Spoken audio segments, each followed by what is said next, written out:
নমস্কার বন্ধুরা, welcome to my channel. আজকে বানাবো একটা দারুণ স্বাদের পরোটা রেসিপি, যেটা একবার খেলে বারবার বানানোর ইচ্ছে করবে। একটা খাওয়ার পর আর নিজেকে ধরে রাখতে পারবেন না, এতটাই টেস্টি হয় এই পরোটা রেসিপি। তো পরোটা বানানোর জন্য প্রথমেই নিয়ে নিয়েছি এখানে দুটো মিডিয়াম সাইজের আলু সিদ্ধ করে নিয়েছিলাম, তারপর সেটাকে গ্রেট করে নিয়েছি।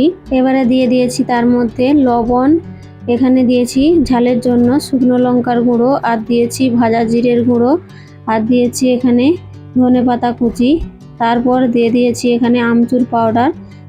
এবারে সব কিছুকে ভালোভাবে ম্যাশ করে নেব। এখানে আপনারা চাইলে আমচুর পাউডারের বদলে চাট মশলাও ব্যবহার করতে পারেন। এবারে আলুটা আমার রেডি হয়ে গেছে, সাইডে রেখে দিয়েছি। এবারে একটা বড় পাত্রের মধ্যে দিয়ে দিচ্ছি এখানে 2 কাপ আমি এখানে ময়দা নিয়েছি। আপনারা চাইলে আটা দিয়েও তৈরি করতে পারেন, তবে ময়দা দিয়ে তৈরি করলে যে কোনো জিনিস খেতে অনেকটাই টেস্টি হয়। এবারে দিয়ে দিচ্ছি এখানে স্বাদ মতো লবণ, আর দিয়েছি এখানে বড় চামচে 3 চামচ মতো এখানে রিফাইন তেল, আর দিয়েছি সাথে একটা ডিম। এবারে ডিম দিয়ে তেল লবণ সব কিছুকে ভালো করে আগে আটার সাথে একবার মেখে নেব, এতে করে বোঝা যাবে যে কতটা জল লাগবে। তারপর এখানে অল্প অল্প করে জল দিয়ে এটাকে মেখে নেব। একসাথে বেশি পরিমাণে জল দেওয়া যাবে না, তাহলে কিন্তু আটাটা অনেকটাই নরম হয়ে যেতে পারে। তো এই আটাটা নর্মাল আটার মধ্যে থেকে একটু নরম করে মাখাতে হবে। তো দেখেই বুঝতে পারছেন কিভাবে আমি নরম করে মাখিয়েছি। এই রকম মাখিয়ে 10 মিনিটের জন্য রেস্টে রেখে দেব। তো এবারে এদিকে একটা বাটির মধ্যে কিছুটা পরিমাণ রিফাইন তেল নিয়েছি, তেলের বদলে আপনারা ঘিও নিতে পারেন। এবার এখানে 2 চামচ ময়দা দিয়ে ভালোভাবে এটাকে মিশিয়ে নিচ্ছি। আপনারা চাইলে এখানে কর্নফ্লাওয়ারও কিন্তু ব্যবহার করতে পারেন।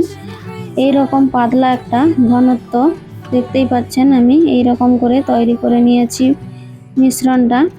মিশ্রণটা সাইডে রেখে আমি এখানে আবারও ডোটা নিয়ে নিয়েছি। ডোটাকে এবারে ভালো করে 3 থেকে 4 মিনিট মতো ভালো করে এটাকে মেখে নেব, যাতে এটা একটা স্মুথ ডো হয়। ডোটা আমার মাখানো হয়ে গেছে। যত ডোটা ভালো করে মাখানো হবে ততই কিন্তু পরোটাগুলো ফুলবে আর খেতেও কিন্তু ভালো হবে। তো আমি এখানে লেচিগুলো নিয়ে 3-4 ভাগ করে আমি কেটে নিয়েছি চাকু দিয়ে।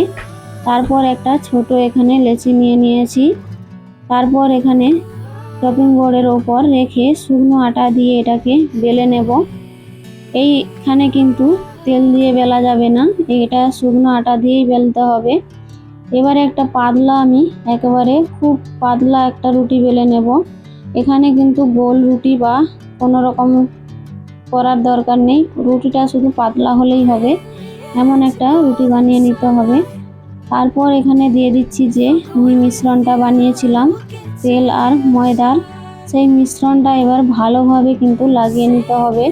পুরো রুটিটার মধ্যেই যেন মিশ্রণটা খুব ভালোভাবে লেগে যায়, সেই রকমই কিন্তু এখানে মিশ্রণটা লাগিয়ে নিতে হবে। তা না হলে পরোটার ভাঁজ করলে পরোটাগুলো কিন্তু সেরকম ভালো করে ভাঁজ হবে না।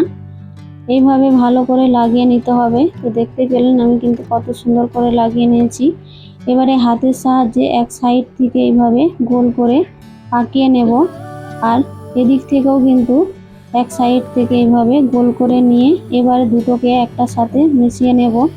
এইভাবে মিশিয়ে নিলে তেলটা আর বাইরে কিন্তু বেরিয়ে আসবে না। তারপর একটু লম্বা করে খেঁচে এইভাবে রোল করে নেব, এতে করে পরোটাগুলো গোল গোল হবে আর অনেক লেয়ার যুক্ত হবে। তারপর এই যে দেখেই বুঝতে পারলেন শেষের অংশটা পরোটার যে গোল অংশটা রয়েছে তার ভিতরে ভালো করে গুঁজে দিতে হবে এরকম করে। তারপর এখানে শুকনো আটা দিয়ে আমি হালকা করে বেলে নিচ্ছি। এখন কিন্তু খুব বড় করে বেলার দরকার নেই, একটু ছোট করেই আমি এখানে বেলে নিলাম। তারপর যে আলুর পুরটা এখানে বানিয়ে রেখেছিলাম, সেই আলুর পুরটা এখানে 1 চামচ করে দিয়ে দিলাম। তারপর মুখটা ভালো করে এখানে বন্ধ করে আবারও আমি এটাকে বেলে নেব। তো আলুটাকে ভালো করে প্রথমে হাতে করে এভাবে একটু ছড়িয়ে নিতে হবে, যাতে বেলার সময় কোনোভাবে ফেটে না বেরিয়ে যায়। এবারে শুকনো ময়দা ছিটিয়ে নিয়ে এটাকে ভালো করে আমি বেলে নেব। এই পরোটাটি কিন্তু খুব বেশি পাতলা হবে না, একটু মোটা করে বেলে নিতে হবে, তো দেখতেই পাচ্ছেন এখানে আমার পরোটাটা কিন্তু বেলা হয়ে গেছে। কতটা মোটা রেখেছি দেখেই বুঝতে পাচ্ছেন। এবারে আমি পরোটাগুলো সবই এইভাবে বেলে নেব। এবার এদিকে একটা ফ্রাই প্যান বসিয়ে দিয়েছি।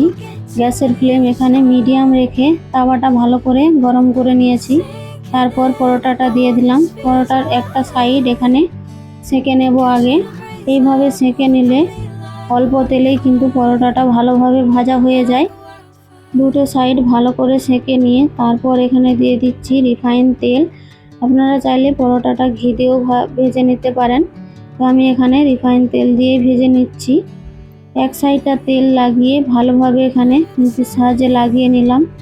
তারপর অপর দিকটাও কিন্তু উল্টে দিয়ে আবারও একটু সামান্য পরিমাণে তেল দিয়ে এভাবে লাগিয়ে নেব, যাতে দুটো সাইডই কিন্তু সুন্দরভাবে ভাজা হয়। তো আপনারা চাইলে আরও বেশি পরিমাণে তেল দিয়েও ভেজে নিতে পারেন, তাহলে কিন্তু পরোটাটা আরও খেতে ভালো হবে। তো আমি এখানে তেল কম দিয়েই ভেজে নিচ্ছি। উল্টে পাল্টে ভালো করে এইভাবে সেঁকে নেব, যাতে এক সাইডটা না পুড়ে না যায়। ঘন ঘন উল্টিয়ে পাল্টিয়ে ভালো করে এখানে ভেজে নেব। যত উল্টানো পাল্টানো হবে পরোটাটা কিন্তু ততই সুন্দরভাবে ভাজা হবে। খুন্তি দিয়ে এভাবে চেপে চেপে পরোটাগুলো ভালো করে ভেজে নিতে হবে, যাতে পরোটার কোনো অংশ কাঁচা না রয়ে যায়। তো পরোটাগুলো আমি এইভাবেই ভেজে নেব। তো পরোটাটা কত ফুলে উঠেছে দেখেই বুঝতে পাচ্ছেন। পরোটাটা আমার ভাজা হয়ে গেছে। এবার আমি এটাকে নামিয়ে নেব। এই পরোটাটা যদি রাতে ডিনারে কিংবা সকালে নাস্তায় থাকে তাহলে তো আর কোনো কথাই নেই। পরোটাগুলো আমি একে একে ভেজে নিচ্ছি।